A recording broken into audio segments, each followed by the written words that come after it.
All right. So last week we left off with number 15 of our summation of the summation. And probably by the time we get to the end, we'll do a summation of the summation of the summation. This is a summation. This whole chapter is a summation of what we do to live a holy life. And then when we're done with this, I'll probably go in and whole chapter. I'll probably go in and compare Acts chapter 15. I think that's where it is, where they talk about what the people do that in English Bibles it calls them Gentiles. You guys don't get we're talking about Jews, not non-Jews. The Jews, yes, they were called Gentiles. The Maccabees are the first people to do it 150 years before Jesus, by the way. They started calling Jews who did not speak Hebrew or Jews who lived in foreign countries Gentiles. They were not talking about non Jews. That doesn't come until after the pagans take over and do their thing. And yes, Catholicism was paganism. They were purposely pagans. Anyway,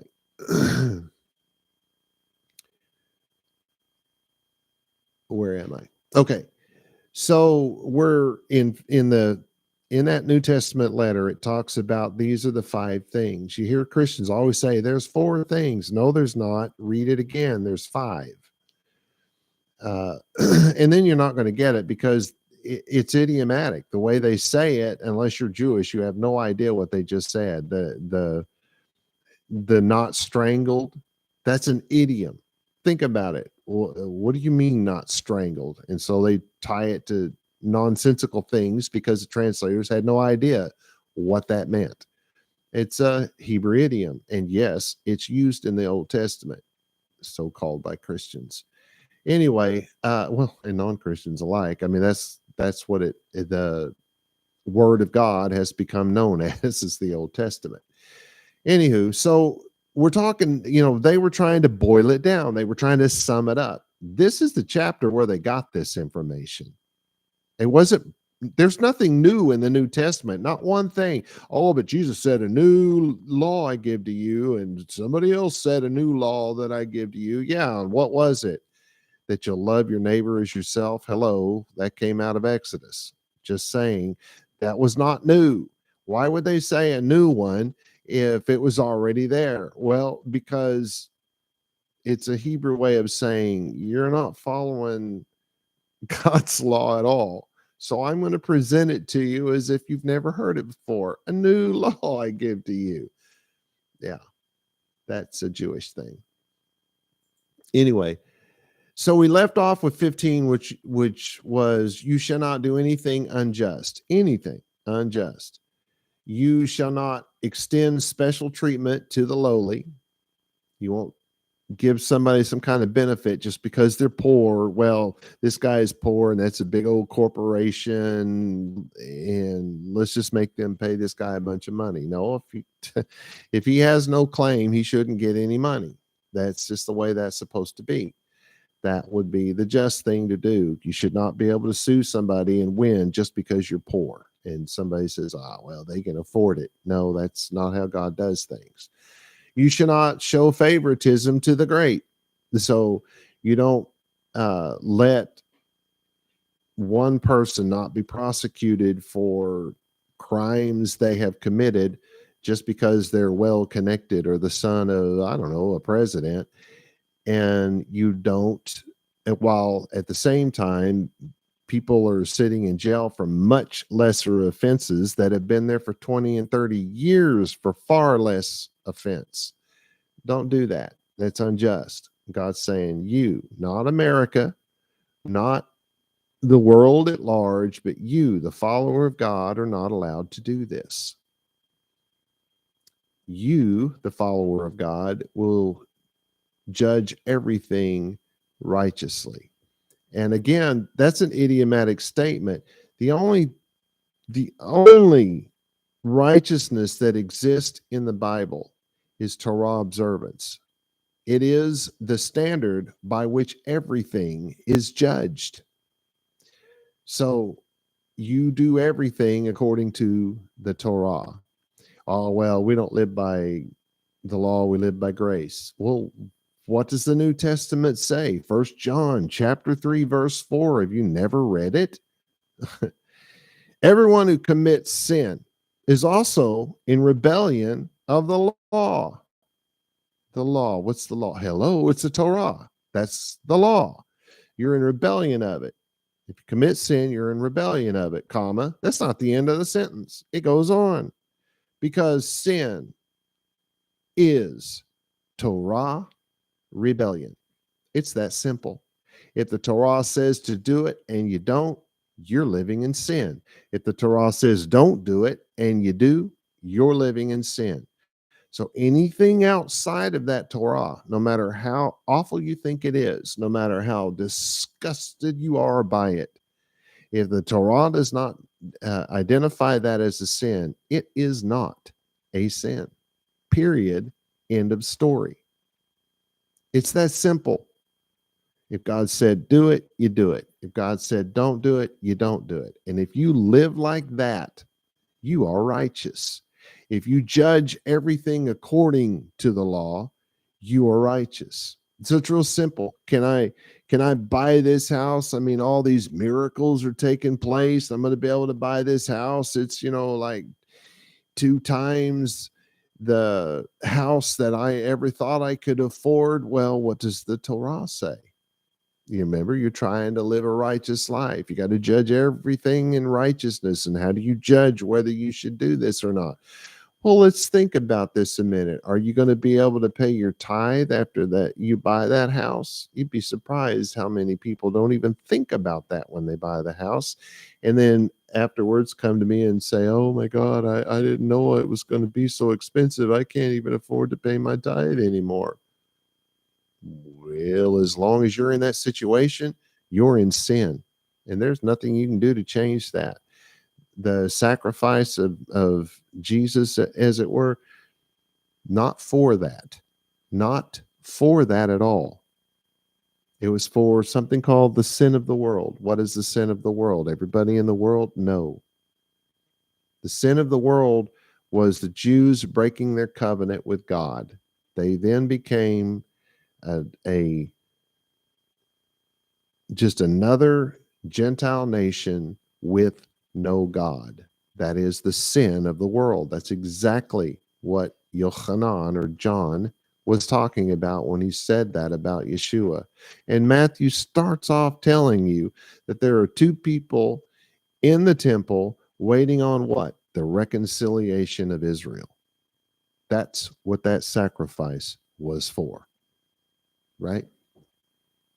And so anyway, everything in the Bible, New Testament included, righteousness is only spoken of Torah observance. So if you are called righteous, that means you're Torah observant. If you do that which is righteous, that means you've done something according to the law. So again, if you cannot continue to pay your tithe and you cannot continue to go to your synagogue, because that is commanded even in the New Testament. That's the 5th thing that all the Christians like to miss in the 5 necessary things. I've never had a Christian tell me there were 5, but they always tell me there's 4. And the very next verse is the 5th one. Just go one more verse and look what it says, because Moshe is taught in the synagogue every Shabbat. It's assumed that that number 5 is you're supposed to show up on Saturday morning to your synagogue to hear the teaching of the law. Moshe idiomatically representing the law because he was the one who wrote it down and brought it to the people. Anyway, so that's what righteousness is. And you need to understand that everything we do is based on the law. And if we do that, we live righteous. Does that mean we don't make mistakes, that we don't commit sins? No, we're human. We're going to do that. To live a life of where you don't ever slip up and ever commit a sin is a very difficult thing to achieve. Can you? Yes, you can. I looked it up. There are at least 50 people in the Bible who can make that claim. 50, not just Job, but 50, 49 other than Job.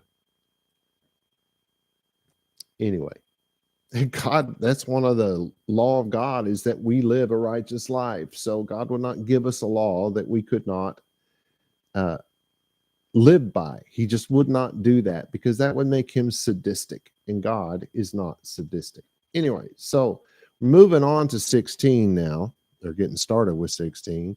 You shall not participate in spreading slander / gossip. I meant to get the dictionary out for this one. I totally forgot. Do I have that with me? No, I took it in the house. Oh, wait. No, I don't. Anyway, you won't participate in slander and gossip among your people. You shall not defend the guilt of anyone. And I spoke about this a little bit last week, but I wanted to go a little bit deeper into this, because we think of uh, gossip as, the little old ladies running around telling, at least from my generation, the little old ladies going off talking about, oh, so and so did this and so did that. And that was, again, from my generation, that's what we thought of as the gossipers. It wasn't like the little old men didn't sit around on the front porch drinking their coffee doing the same exact thing, but we didn't discuss that part. Anyway, but it was always, the gossip was always about people that you knew, and the things that you thought were going on behind closed doors, as if you could ever know. uh and we think of that as gossip, but gossip is slander. And that's easier to see with in our world today, with what's going on mainstream media and the social media. That's the main one. I couldn't think of that word just then. But social media, mainstream media, and the world at large, I suppose. But the social media has been putting out these narratives, and it doesn't make any difference how false their narrative is. They put this narrative out for whatever reason. I don't know. Sometimes, most of the time, it's political. Sometimes it's, who knows. But they're lying. They're absolutely lying about somebody.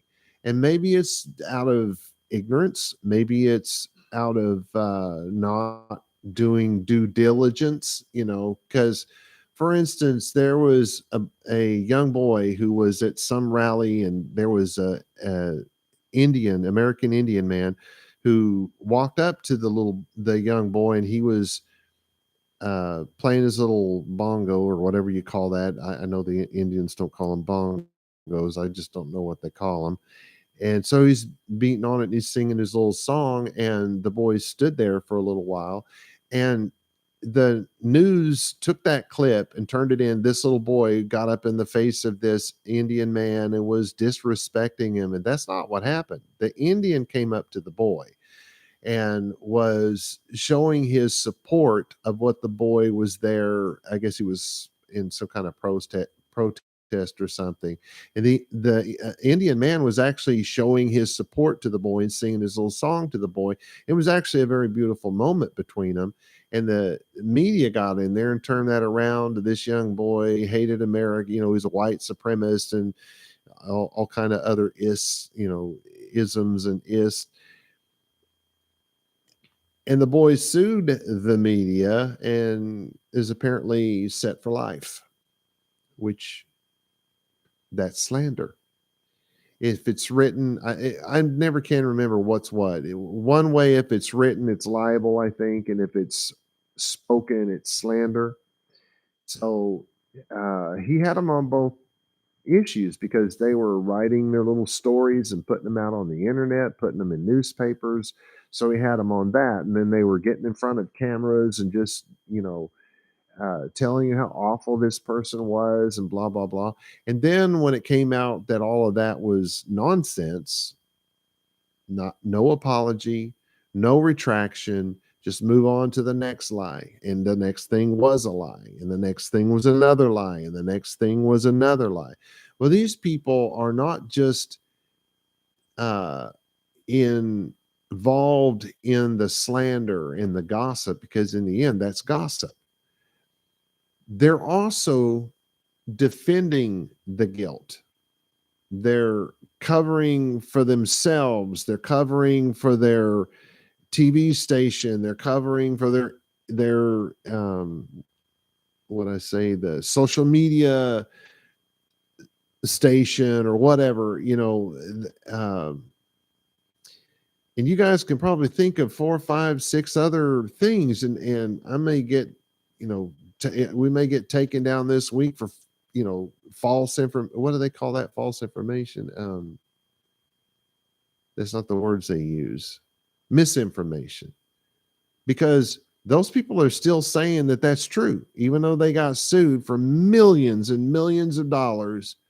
I may still get, this video may not be here in another couple of days for me talking about that. That may actually be misinformation. Even though it's true, I've said nothing false. I know my details are maybe a little off, but you know what I'm saying. The whole point is not that story in the first place. So you see a lot of this going on, and this is so prevalent in the media and the social media sphere that people are doing this in real life. They're going to their colleges and doing this to fellow students. People were running around during the mask mandate happy to call the police and say, hey, there's 4 or 5 cars parked at that house right across the street. They shouldn't be doing that. And that guy down there, some guy walked into a store, or gal, I don't remember, and you had half the store just screaming at that person. No, God's people don't do that to anyone. We got to get a hold of this, because common decency is all but gone in our country, and this is not good. Courtesy, manners, whatever happened to all of that stuff? My goodness. 17 says, you shall not hate your, and I have in brackets here, so that you'll know that these words are not in the text, but so you'll know that that's what the text is referring to. You shall not hate your Torah observant brother. Because remember, this book is for the Torah observant. It's not for anyone else. This is all about Judaism. It's all about following the law of God, and has nothing to do with any other religion or anyone outside the religion. It's only the Torah observant. Those are our brothers and our sisters. Those people who live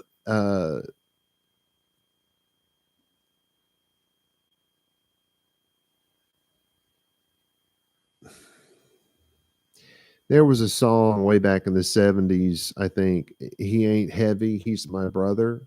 Oh my God. We human beings think we are smarter than God Almighty. Yes, he is heavy. If he's my brother, he probably weighs close to 200 pounds, and that's heavy. That's very heavy. But we got this idea came about that everybody was our brother. Everybody was our family. We needed to help everybody. And God's word says, no, no, no, no, you don't. You see, your brother, religiously speaking, is the person who lives according to the same religion that you live by. So if someone's a Christian living according to the Christian doctrine, they are not the brother of any Jew. If someone is living the Muslim doctrine, they are not the brother of any Christian. I can't say that about the Jew and the Muslim, because, well, I can say it about some Muslims.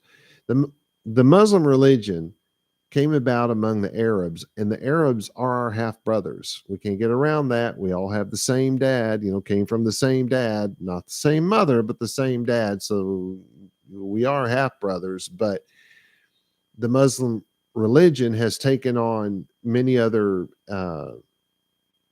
like when it started, they didn't have black people. There were no black Muslims. Uh, there weren't any white Muslims. There were only the olive colored Arabs, because their parents, like the Jewish parents, were olive colored. Now, over the years, because of Jews accepting in people from everywhere, you have light, almost, I kind of look red when I look in that monitor over there. Maybe I'm red, but I always thought of myself as white. I'm very white for a Jew. My grandparents were very dark brown, except for my granddad on my mother's side. He was Norwegian or something like that, and he was almost clear. He was so white. He had no pigment at all. His skin was pure white. His hair, from the day he was born to the day he died, just as white as it could be. Never had any color in his hair at all.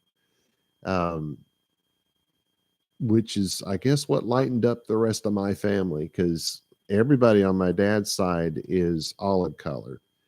And my grandmother on my mother's side was olive colored as well. But see, there's that intermarrying, because it's okay. He was living according to the law, like my grandmother was, I guess, at the time, or at least they were Jews anyway. And it was okay for them to get married. And this happened to me and my sister. So anyway, it is what it is. And you see that in the Muslim world. You have very, very dark skinned Muslims. You have, I don't know if they would identify as African American. I don't know if you could say that about someone who's truly following Islam, who's black. I'm not really sure. I've never asked anybody about that, so I don't know how they identify it. But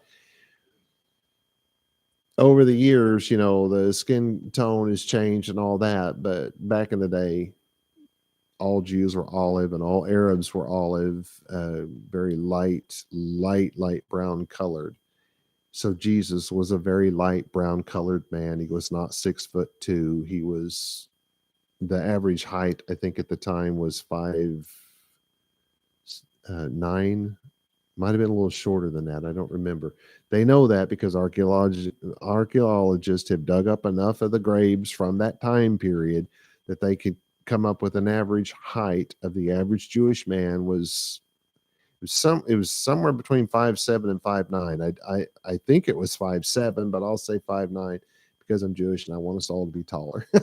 But anyway, so he was a short man. He had olive skin.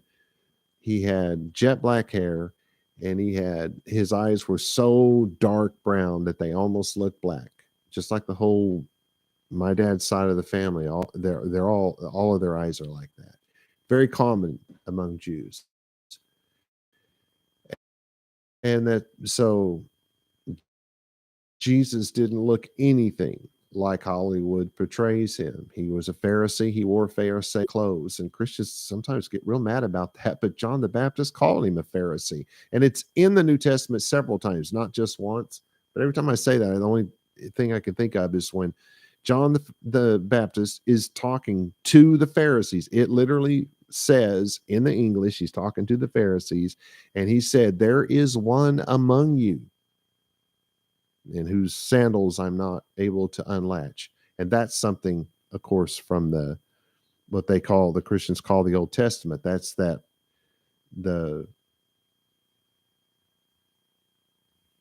widowed bride, talking about unlashing taking off the shoe from the groom who won't take her, and spitting in his face and all that kind of stuff. That's where that comes from. So, if let's call it the Old Testament, if you know that, then you would know what he was talking about. But in that moment that he said, "There is one among you," talking to the Pharisees, he is making it very clear that Jesus was a Pharisee. They all were. I mean, if you were Sadducean, Essene, or literally called a Pharisee, they were all Pharisaic in religion and doctrine. The reason why they separated them out was because one group didn't believe in resurrection at all. And so they didn't get to keep the Pharisaic name, Parashim. They were called Zadokim. So, in other words, that's righteous. Anyway, whatever they were called, I don't remember. But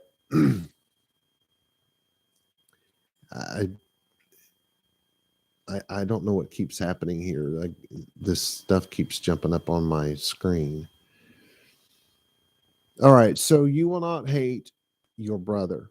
And I've said all that, went down memory lane and got lost. But I've said all that to try to make us all understand who our brother actually is. If we are Jews living according to the Torah, then those of us who do that are brothers. If you're a Christian living according to grace, whatever that is, it's different for everybody, but whatever that is, then you guys are brothers. If you're Muslim, you guys are brothers. So God's way is, if the Jews will take care of the Jews, and the Muslims will take care of the Muslims, and the Christians will take care of the Christians, nobody will be going without. Everybody will be covered. That's God's way. See, we're not supposed to go and try to take care of the rest of the world. We're only supposed to take care of ourselves. And if everybody will take care of themselves and maybe keep your nose out of their business, then things will go a lot better for everybody, right? Just saying. So you shall not hate your Torah observant brother. Can you hate others? Yes. Well, that's I don't know. I could just never hate anybody. Really? So you're a bigger person than God himself? God said, the one brother I loved, the other I hated. Why do you think you have the feelings of hate? You were created in God's image. If God hates, then you're going to hate. You're just not allowed to hate your brother. Your brother. Not somebody else's brother, your brother. That's why that's so important to me, that you understand that's the biblical way to understand it. You shall confront this observant brother or sister, because everything's written in the masculine, so that doesn't throw out women. So I put brother/sister, concerning that which hurt. In other words, what makes you hate them. However, you will not hold that person's sin over them, whether the air has been cleared or not. You're not allowed to do it. Why? Because God said, vengeance is mine. And you got to understand that that's not just the retribution. That's not just the punishment. We have to let it go. Somebody owed us money. They didn't pay us, and it really hurt us. We went bankrupt because of it. And they're, a brother of ours. We can't hate them. We can hate what they did, that's for sure, but we can't hate them. So what does that mean? That means that if that's still dragging us down, we need to pray about this and get our heart right with God. But we were told that we needed to confront that person. Well, what if I've confronted that person and they just said, go pound sand? You can't hang on to that. That's when forgiveness comes along, and you have to just forgive it. Best to forget it. At least put it off to the side. Maybe there's too many things in your life that keep you from forgetting, but you got to put it off to the side somehow and move on with life. Forgiveness does not get somebody out of the punishment for the sin that they've committed. It will never do that. God is not mocked. You will reap from that which you have sown. Period. End of story. So if someone's done you wrong, if they have committed sin according to God's law, God is going to take care of that. Whether you see it or not, you may not see it, especially if it was like you had some verbal dispute and someone called you a boo head or something. You may never see the punishment that person had, but what's worse is if that person doesn't understand that God is punishing them, they may not make the connection. It's like when you're trying to train a dog. If it poops in your living room while you're at work, taking that dog and saying, "What have you done?" and rubbing that dog's nose in it, that dog has no clue what you're doing or why you're doing it. It has no idea. It cannot make the connection. Now, if on the other hand, you catch the dog while it's taking a poo and you yell at it and you uh, throw it outside or even rub its nose in it at that point, now that dog can make that connection because it happened while it was, while the sin, if you will, was being committed. Humans are the same way. In an awful lot of cases, they'll commit some sin, life starts going tragically awful for them, and they have no idea why. What have I done? Because maybe it's been years since they did the deed that they're being currently punished for. But yes, God does punish. You commit a sin. That's why it's so important to get that sin sacrifice done as quickly as you can. That's why it's so important why Yeshua himself said, if you go to the altar and you're about to make your sacrifice and you realize that something's wrong between you and your brother, leave that on the altar and run over to your brother and get that right now. That's how important this is. It's more important than making a sacrifice to God himself. You got to make this right. You got to do it as quick as you can. Then the sacrifice for the sin and all that is great. But what good is the sacrifice? You make the sacrifice for sin and the sin is still there. It has not been righted. I think Yeshua knew what he was talking about. It makes me feel obligated to say this one more time, and I'll probably say it a million more times. The sacrifices, we've begun to do that in our congregation. We've begun to make sacrifices. Why? Because they cover our sin? No. Mashiach is the only one that's going to cover sin ever, period, end of story. Nothing else matters. But all sacrifices, no matter what they are or what they're being done for, were for a remembrance. The sacrifice never did anything. Why do you think you had to make the sin sacrifice once a year? It didn't do anything.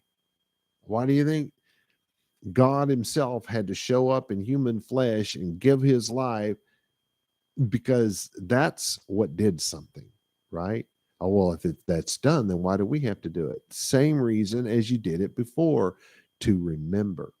If you make a sin sacrifice now, particularly if you have to read the stuff that I make everybody read when they do the sin sacrifice, one, it's one of the most emotional experiences you will ever endure. And two, it'll make you not ever want to commit a sin again. And that's the point. That's the remembrance. That's because you are being faced with the reason why God had to die. And that's some hardcore stuff.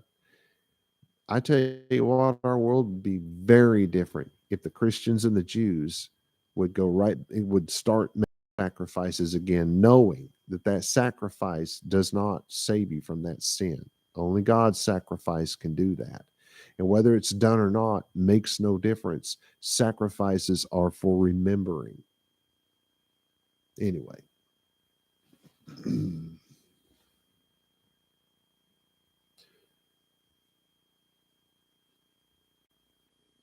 Moving on to 18.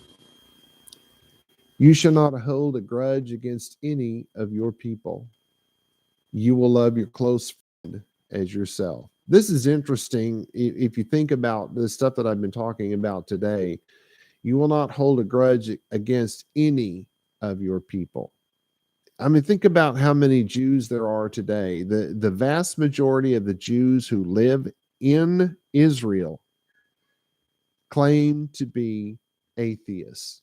Atheist. They claim they don't believe in God at all. The majority of the Jews that live there. Now, that's not the case for the Jews who live outside of Israel. That seems to be very unique to Israel itself. You can't hold a grudge against them because technically they're still your brothers. What is the connection? Well, that's a physical connection. That's, from the line of Abraham. And does that mean that they came directly from Abraham? I mean, Robert, you're pretty white for a Jew, which is funny because I'm darker skinned than Netanyahu is. But anyway, no, somewhere in their lives, these guys and gals that are running around saying that they're Jews and they don't believe there is a God at all. Well, they come from parents and grandparents and great grandparents who did and who lived according to the Jewish law to whatever degree that was, some to greater degrees, some to less, but they still lived according to Jewish custom and culture and all that kind of stuff. So yeah, they are still our brothers. They still come from our family. So that's different than you'll love your close friend as yourself. Usually they say neighbor in English, but that's a close friend. Not just someone who lives across the street from you or, next door to you on the same side of the street. That's not, it's not what a neighbor is. That's what it is today in English. That's not what a neighbor was in the time of the Bible. This is someone who is truly a friend. It doesn't necessarily mean that they know you better than you know yourself. Certainly that would fall in line with this. And probably this is the word re'ah in Hebrew. I didn't think to look it up this time, so I don't know it off the top of my head. I don't have the whole thing memorized, only about half of it. Just kidding. I don't have a lot of it memorized. But anyway, I'm pretty sure if it says neighbor, it's probably re'ah, which means literally in Hebrew, lover. And a lover was something very different in the Bible days. That wasn't just someone you had casual sex with on the side or something, friends with benefits. No, that's the modern world. That's not the Bible world. A lover was someone you were married to, and you did not become that until the veil was removed. And that's the whole images of the removal of a veil, because at that point there is no restriction of access. It's why it says that God spoke to Moshe as a re'ah, because there was no veil between them. It was as if they were husband and wife, the same relationship as a husband and wife. Of course, with God, the sex thing is not there, but I mean, if your marriage is based around the sex thing in the first place, you have a very weak marriage. You should be able to go, your whole marriage without ever having that part of the marriage covenant, if you will, and not have a problem with that if you've got a good, stable marriage. Because sometimes it happens. Physically, things happen, and that becomes part of the deal. And it happens way more than you think. But anyway, so it goes all the way from that far extreme to that super deep, intimate relationship where you can finish each other's sentences. You know each other better than your spouse knows you better than you know yourself, and vice versa. It goes from that all the way down to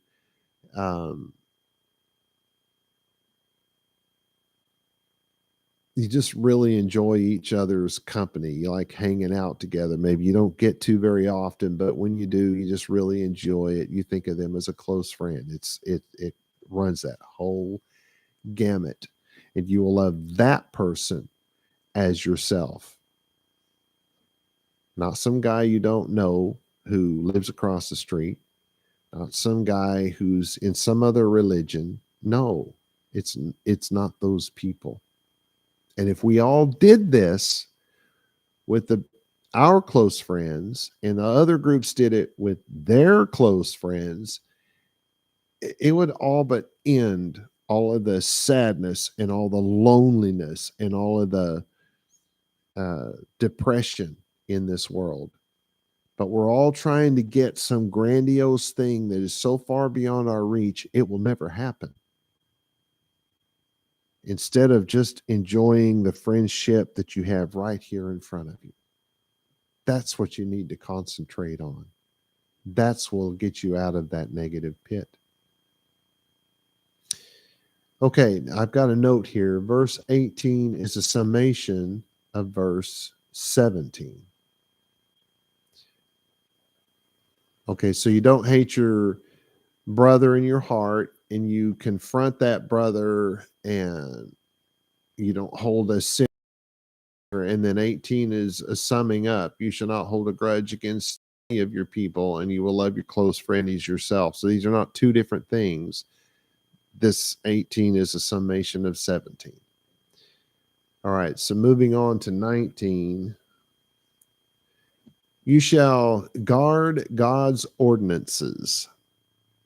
You shall not crossbreed your livestock. You shall not plant different kinds of seeds together in a field.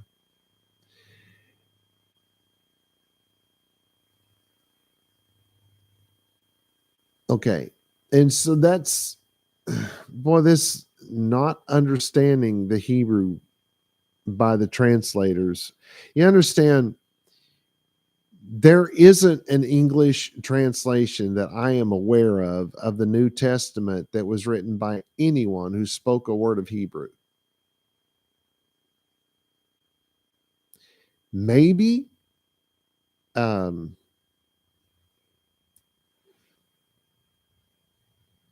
guy, the 400s, very early. Huh? No. Way before those. Oh, dang it. Constantine, and who's the guys that are Jerome? Good Lord. Just brain went on pause. Sorry, I had to just happen to touch the button. Jerome, maybe. It's not likely though. You can't find any of it. He made the claim, but since there's just way too many things that go against his claim that he took these lessons from this rabbi, which what rabbi would have done that in that time period? I mean, none. And so he's got this rabbi who teaches him Hebrew, and somehow he does a translation of the Hebrew into Latin. Then he supposedly takes these Greek fragments that are out there that no one ever saw. They don't know where he got it. He claims this stuff exists, and people will make that claim. Look in Wikipedia. They'll probably name off the one that he named off and talk about it as if it's real, and no one's ever seen it, not even anybody from his time. So somehow he's gotten a copy of this Greek text, and he translates that into Latin as well. It's called the Latin Vulgate. It's not even likely that he did the whole thing, but he gets credit for it. It looks more like, and what's more probable is that he took the work somebody else began and finished it. That's way more likely than him doing all of that in that time period. But anyway, doesn't matter to me who's right and who's wrong. I don't care. That somebody, and him or whoever he took that from, may have actually translated the Hebrew text into Latin and the Greek text into Latin. But from that point down, whether you're talking Tyndale, Wycliffe, the Queen's Bible, the King's Bible, whatever, none of those were actually translated from Greek and Hebrew. They all make that claim now. They didn't when the books came out, but they make that claim now. Translated from the original Greek and Hebrew. No, there weren't. For one thing, there is no original Greek or Hebrew. No originals, none whatsoever. All we have are copies. And the copies that we have are copies of copies of copies of copies. They're not even a first run copy. And there's a lot of breakdown when that happens, especially when you realize that the New Testament was translated first into Latin from Greek. It's very blatantly obvious that it was originally written in Hebrew, which makes sense. It was Hebrew speaking Jews who wrote it. Of course, they wrote it in Hebrew. But the translations had broken down over 400 years period of time. And then by the time you get to the 11 and 1200s, you get this new English language that's spreading across Europe like wildfire. Fire. And I can never remember if it's Tyndale or Wycliffe who did the first one. I think it was Tyndale. Might have been Wycliffe. It was one of them. I don't know. They translated into English, and if you had an actual copy of their handwritten, because there was no printing press when they did this, if you had a hand copy of it, you'd find, even though it's written in English, you'd have a very difficult time reading it. For one, English was a brand new language. It wasn't like today's English. They had an E after almost every word.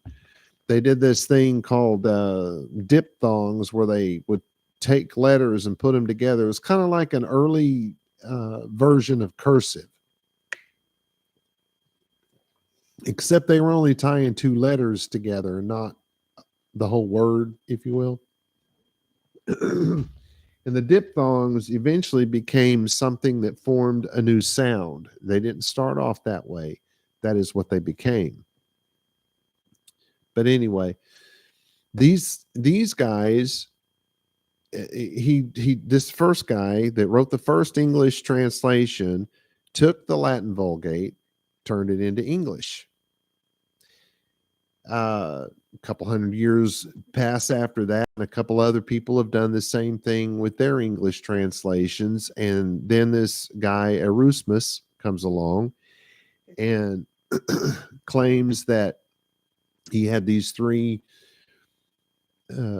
Greek texts from which he translated his Greek text. No, he did not. All you have to do is set down the Latin Vulgate right beside the work of Erasmus and read them side by side, and you will see that Erasmus took everything from let's say 99.9% of everything he took came out of the Latin Vulgate. He turned that into a Greek text. He did not get that from some other source. That's total nonsense. But the reason why people don't know this, and the reason why people don't argue this, is because there are very few people like me that can sit down and do that. Latin text on the left, a Greek text on the right, make the comparison and know the difference. But of those who can, shame on you for not standing up and preaching that from the rooftop. You should be doing that. Anyway, so what you have by the time you get to a King James translation or a NIV, you're at least 5 generations removed from the Latin Vulgate, not the Greek, not the Hebrew. So what I'm trying to tell you is that the Greek text of the New Testament does not match your English translation, not even a little bit. It just doesn't. You have stuff in the New Testament that wasn't even in the Greek text. A whole half a chapter in one instance. They took things that, they added words to the ending of one sentence and then to the beginning of another, and turned one sentence into 2 or 3 sentences and stuff like that. They would make things negative without a negative article. What translator does that? One who's trying to sell you something, not one who's trying to show you what it means. Anyway.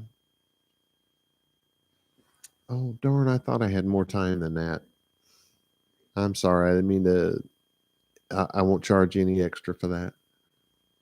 But it starts off with you'll live by God's ordinances. What are those? His 613 laws. Oh, well, I'm not a farmer. Good for you. Because the next thing it says is don't crossbreed your livestock, right? So, and we've done that. Uh, you heard of Brangus? They took a Brahma and an Angus, whatever they put the two together and called it a Brangus. And by the way, I think last I heard, there are no cows in this world today that are not from a mixed breed. Very thing God said not to do.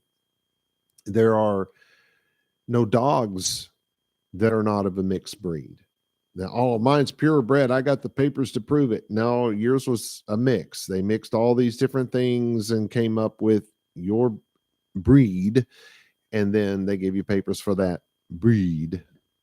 We currently have a dog like that they had mixed. I think it was a greyhound, a boxer, or something like that, and they're trying to get the paperwork on them now so that they can become an official breed, which it looks like they will at some point become an official breed. But that's a mixed dog, and God says don't do that. So I find it very questionable. I mean, if you really think about it, it's very questionable whether we should be eating that meat at all. Because if we're not supposed to do this, then maybe there's a danger in it. But the law doesn't say that. So we eat meat, cow meat. Anyway, because I'm not sure. I think an argument could be made. I just don't know how valid it would be. So you should not plant different kinds of seed together in a field.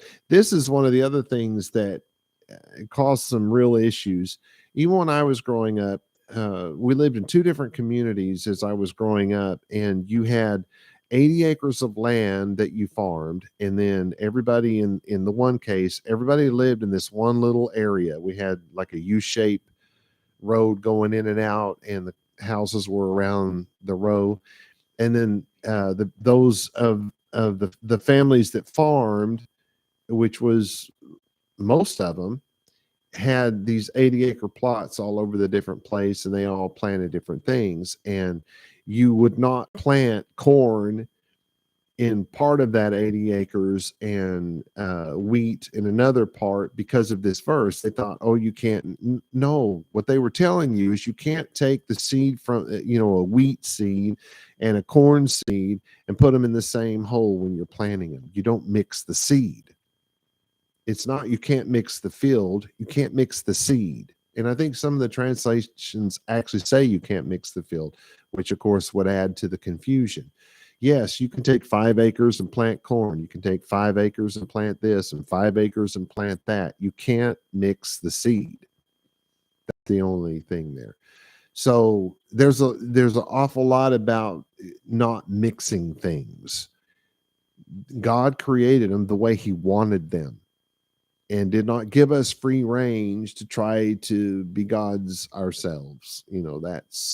That's a very dangerous thing for people to get into. How much time do I have? 6 minutes. Okay. I'm going to go ahead and try to finish this up so we can move on. I'll do a quick summary of the summary of the summary beginning next week. So let me close out with number 20.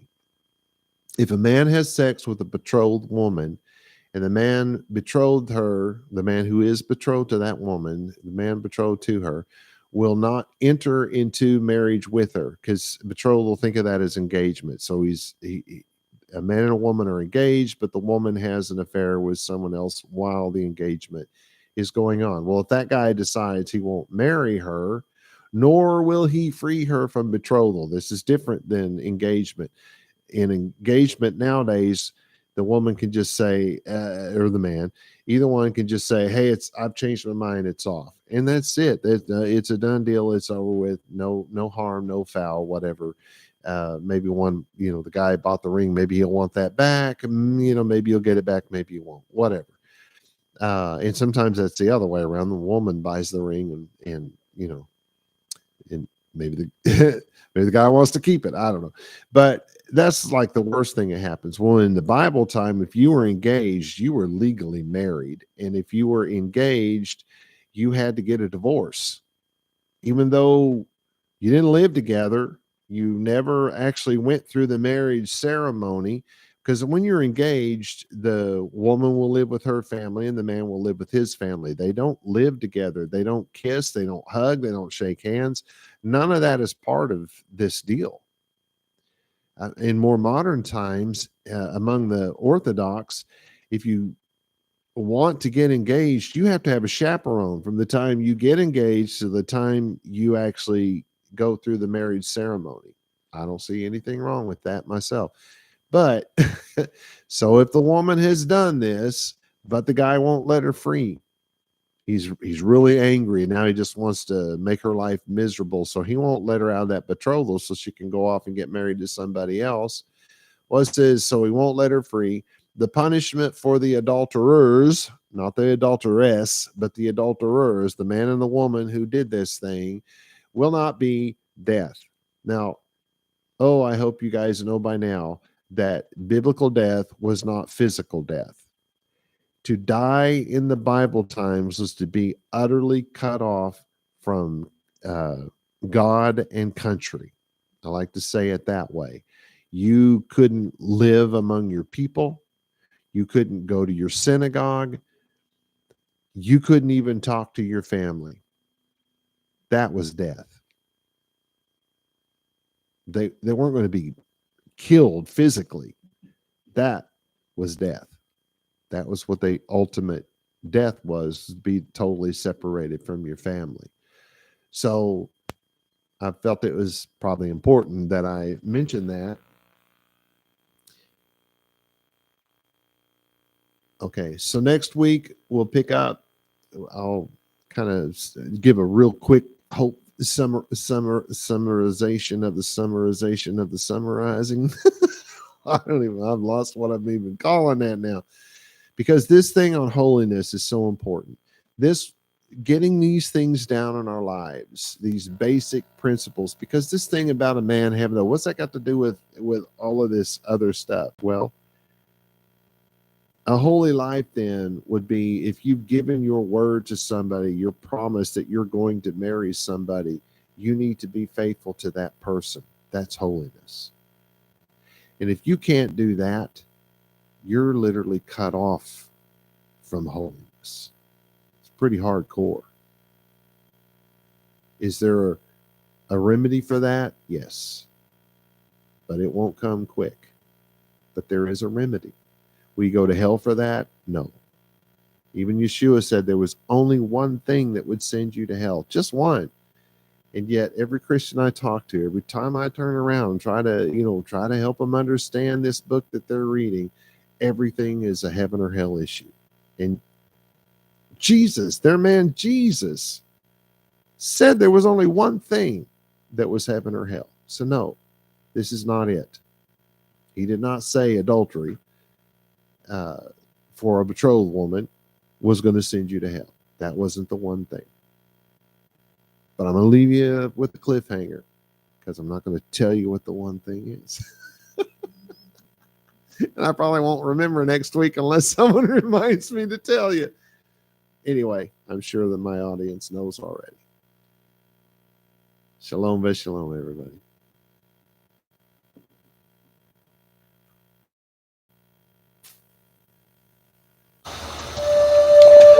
The blessing, vaYiqra. Yevarecha Yahweh v'yishmecha. Ya'er Yahweh panai v'lecha v'hunecha. Yisa Yahweh panai v'lecha v'yasim lecha shalom. And in English, may Yahweh cause you to lie down so that you may rest. May he touch and caress you. May he prepare you for what is ahead. May he watch over you. May he keep you from harm. May he cause goodness to grow in you and take away the bad. May he arrange your life and cause you to flourish. May he cheer you up and gladden your heart. May he cause his light to shine through you. May he show you tenderness, favor, and love in his presence. May he show you kindness and be delicate towards you. May he show you his generosity, mercy, compassion, and desire for you as it comes forth from the depths of his soul. May he lift you out of your pit and deliver you from the things that hold you prisoner. May he draw you to his chest and cast his eyes on yours. May he show you his love and desire for you as he cradles you in his arms. May he bear your punishment and pardon you of your sin. May he take you for his bride. May he establish a foundation in you. May he place his name on your heart and mind and make your body his temple. May you be his treasure. May you always be on his mind. May he draw you near and comfort you when you are afraid. May he assure you there is nothing to fear because he is with you. May you and all that concerns you be at peace because he is your friend. Amen.